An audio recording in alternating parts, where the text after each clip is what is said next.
சர்க்குருவே சரணம். வாழ்க்கையில் எல்லோரையும் திருப்திப்படுத்த வேண்டும் என்று நினைக்காதே சாமி. அது முடியாத காரியம். ஆனால் உன் மனசாட்சியை ஏமாற்றாமல் வாழ முடியும். நேர்மையோடு வாழும் மனிதன் மெதுவாக முன்னேறினாலும் அவன் வாழ்க்கை உறுதியான அடித்தளத்தில் நிற்கும் சாமி. பிறர் பாராட்டுக்காக அல்ல, உன் மனநிறைவுக்காக நல்லதை செய். அந்த மனநிறைவே வாழ்க்கையின் மிகப்பெரிய வெற்றிடா சாமி. நேரம் என்பது யாருக்காகவும் நின்று காத்திருக்காது. பணத்தை இழந்தால் மீண்டும் சம்பாதிக்கலாம், ஆனால் வீணான நேரத்தை மீண்டும் வாங்க முடியாது சாமி. அதனால் ஒவ்வொரு நாளையும் அர்த்தமுள்ள நாளாக மாற்ற முயற்சி செய். ஒரு நல்ல பழக்கத்தை தொடங்கு, ஒரு நல்ல செயலை செய். வாழ்க்கை மெதுவாக அழகாக மாறும். உன்னை மதிக்காத இடத்தில் நின்று உன் மதிப்பை நிரூபிக்க முயற்சி செய்யாதே சாமி. உன் குணத்தையும் உன் உழைப்பையும் மதிக்கும் இடத்தை வாழ்க்கை ஒரு நாள் உனக்கு காட்டும். அதுவரை மனதை உடைக்காதே, சுயமரியாதையை இழக்காதே. அமைதியாய் உன் பாதையில் முன்னேறு சாமி. வெற்றி என்பது எவ்வளவு உயரம் சென்றாய் என்பதில் இல்லை, எத்தனை தடைகள் வந்தாலும் மனம் உடையாமல் நடந்தாய் என்பதில்தான் இருக்கின்றது சாமி. ஒவ்வொரு தடையும் உன்னை நிறுத்த வரவில்லை, இன்னும் வலிமையாக்க வந்தது. அதனால் சிரமம் வந்தால் பயப்படாமல் அதை ஒரு பாடமாக ஏற்றுக்கொள் சாமி. வார்த்தைகளால் மனிதனை உயர்த்தவும் முடியும், உடைக்கவும் முடியும். அதனால் பேசும் முன் யோசித்து பேசு.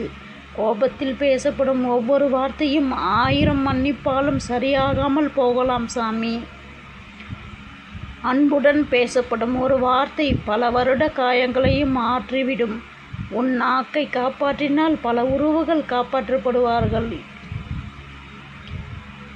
எல்லா மனிதர்களுக்கும் உன்னுடன் கடைசி வரை பயணிக்க மாட்டார்கள். சிலர் பாடம் கற்றுக் கொடுக்க வருவார்கள், சிலர் ஒரு நினைவை மட்டும் இருப்பார்கள். யார் வந்தாலும் நன்றி சொல், யார் சென்றாலும் அமைதியாய் விடை கொடு. வாழ்க்கை தொடர்ந்து முன்னே செல்லும் பயணம் என்பதை மறந்து விடாதே சாமி. கவலை என்பது நாளைய பிரார்த்தனையை தீர்மானிக்காது, ஆனால் இன்றைய அமைதியை மட்டும் கெடுத்துவிடும் சாமி. அதனால் நடக்காத விஷயங்களை நினைத்து மனதை சோர்வடைய விடாதே. இன்று உன் கையில் இருக்கும் நல்ல வாய்ப்பை பயன்படுத்தி கொள். அதுவே நாளைய மகிழ்ச்சிக்கான விதையாக மாறும் சாமி. உன் வெற்றியை விட உன் குணம்தான் நீண்ட நாட்கள் பேசப்படும். மனம் இருந்தால் சிலர் மதிப்பார்கள், நல்ல குணம் இருந்தால் எல்லோரும் நினைவில் வைத்திருப்பார்கள். ஆனால் நல்ல மனிதனாக வாழ்வதை முதலில் கற்றுக்கொள் சாமி. புகழ் தானாகவே உன்னை தேடி வரும். வாழ்க்கையில் சில கதவுகள் திடீரென்று மூடப்படும், அதற்காக அழாதே. திறக்க போகும் கதவு அதைவிட பெரியதாக இருக்கும் என்று முழுமையாக நம்பு. எல்லாம் முடிந்துவிட்டது என்று நினைக்கும் நேரத்தில்தான் சில நேரங்களில் வாழ்க்கை புதிய அத்தியாயத்தை தொடங்குகின்றது. நம்பிக்கையை மீண்டும் விட்டுவிடாதே சாமி. உழைப்பை யாரும் திருட முடியாது. பணத்தை இழக்காமல் பொருளை இழக்கலாம், ஆனால் உழைக்கும் மனதை இழக்காத மனிதன் மீண்டும் எழுந்து நிற்பான். அதனால் தோல்வி வந்தாலும் மனதை கைவிடாதே. உன் திறமை மீண்டும் உன்னை உயர்த்தும் சாமி. பிறருடைய வாழ்க்கையை பார்த்து உன்னை அளவிடாதே. ஒவ்வொருவருக்கும் தனித்தனி பாதை, தனித்தனி நேரமும் இருக்கின்றது. இன்று மற்றவர் முன்னேறி இருக்கலாம், நாளை உனக்கு நல்ல காலம் வரும் என்று முழுமையாக என்னை நம்பி வணங்கு. அதுவரை பொறுமையோடு இரு, நேர்மையோடும் நம்பிக்கையோடும் நடடா சாமி. மனதில் கோபத்தை வைத்து கொண்டு வாழ்வது நெருப்பை கையில் பிடித்து கொண்டு மற்றவர்களை எரிக்க நினைப்பது போன்றதுடா சாமி.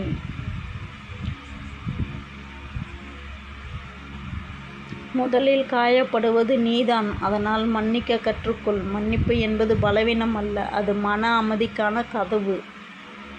உன் வாழ்க்கையில் வரும் ஒவ்வொரு விடியலும் ஒரு புதிய வாய்ப்பு. நேற்று செய்த தவறுகளை திருத்திக் கொள்ளவும், இன்று நல்லதை தொடங்கவும், நாளை வெற்றியை உருவாக்கவும் ஒவ்வொரு காலையும் அழைக்கின்றது சாமி. அந்த அழைப்பை வீணாக்காதே. இன்று செய்ய வேண்டிய நல்ல செயலை இன்று செய். உண்மையான செல்வம் வங்கியில் இருக்கும் பணம் மட்டுமல்ல சாமி. உடல் நலம், மன அமைதி, நல்ல குடும்பம், உண்மையான நண்பர்கள், நேர்மையான வாழ்க்கை இவையெல்லாம் சேர்ந்தால் மனிதன் முழுமையாக செல்வந்தன். இவற்றை காப்பாற்றி கொண்டால் வாழ்க்கை எப்பொழுதும் அர்த்தமுள்ளதாக இருக்கும்டா சாமி. ஒரு மரம் ஒரே நாளில் நெயில் தருவதில்லை. அது பல ஆண்டுகள் அமைதியாக வளர்ந்த பிறகுதான் 1000 பேருக்கு நெயில் தருகின்றது. அதுபோல் உன் முயற்சியும் அவசரப்படுத்தாதே சாமி. தினமும் சிறிது சிறிதாக முன்னேறு. ஒரு நாள் உன் வாழ்க்கையே மற்றவர்களுக்கு ஒரு நல்ல எடுத்துக்காட்டாக மாறும். வாழ்க்கையில் உன்னை ஏமாற்றிய மனிதர்களை நினைத்து காலத்தை வீணாக்காதேடா சாமி. அவர்கள் செய்ததை மாற்ற முடியாது. ஆனால் அவர்கள் உனக்கு கற்றுக் கொடுத்த பாடத்தை வைத்து உன் எதிர்காலத்தை மாற்ற முடியும் சாமி. ஒவ்வொரு அனுபவம் ஒரு ஆசிரியன். வலியை சுமையாக அல்ல, அறிவாக மாற்றிக்கொள். அப்போதுதான் வாழ்க்கை உன்னை இன்னும் உயரமான இடத்திற்கு கொண்டு செல்லும் சாமி. சாமி, எல்லோருக்கும் உதவ வேண்டும் என்பது நல்ல மனம். ஆனால் யாருக்கு எப்பொழுது எப்படி உதவ வேண்டும் என்பதை அறிந்து செயல்படுவது தான் வாழ்க்கை ஞானம். கருணையோடு இரு, அதே நேரத்தில் விவேகத்தையும் கைவிடாதே. நல்ல மனம் உன்னை உயர்த்த வேண்டும், காயப்படுத்தக்கூடாதுடா சாமி. பிறர் பேசும் வார்த்தைகள் உன் பார்க்கையை முடிவு செய்யாது. நீ எடுக்கும் முடிவுகள் தான் உன்னை நாளைய வாழ்க்கையை உருவாக்கும். அதனால் விமர்சனத்தை பார்த்து பயப்படாதே சாமி. உன் மனசாட்சிக்கு சரி என்று சொல்வதை நேர்மையாக செய்து கொண்டே போ. காலம் ஒரு நாள் உன் முயற்சிக்கு மதிப்பு தரும். சில கதவுகள் மூடப்படுவது தோல்விக்காக அல்ல, அதைவிட நல்ல பாதையை நோக்கி உன்னை திருப்புவதற்காக. அதனால் நடந்த ஒவ்வொரு மாற்றத்தையும் வெறுத்து விடாதே சாமி. வாழ்க்கை உன்னை எங்கு அழைத்துச் செல்கின்றது என்று பொறுமையுடன் கவனி. சில திருப்பங்கள் பின்னாளில் பெரிய ஆசீர்வாதமாக மாறும் சாமி. வெற்றி பெற்ற மனிதர்களை பார்த்து அவர்களின் உயரத்தை மட்டும் பார்க்காதே. அவர்கள் கடந்து வந்த பாதையை நினைத்துப்பார். அமைதியாக செய்த உழைப்பு, விட்டு கொடுத்த ஆசைகள், கடந்த கஷ்டங்கள், அவைகள்தான் அவர்களை அந்த இடத்திற்கு கொண்டு சென்றது. அதுபோல் நீயும் தினமும் ஒரு நல்ல அடியை முன்னே வை. சிறிது முன்னேற்றங்களே பெரிய வெற்றியை உருவாக்கும்டா சாமி. சர்க்குருவே சரணம்.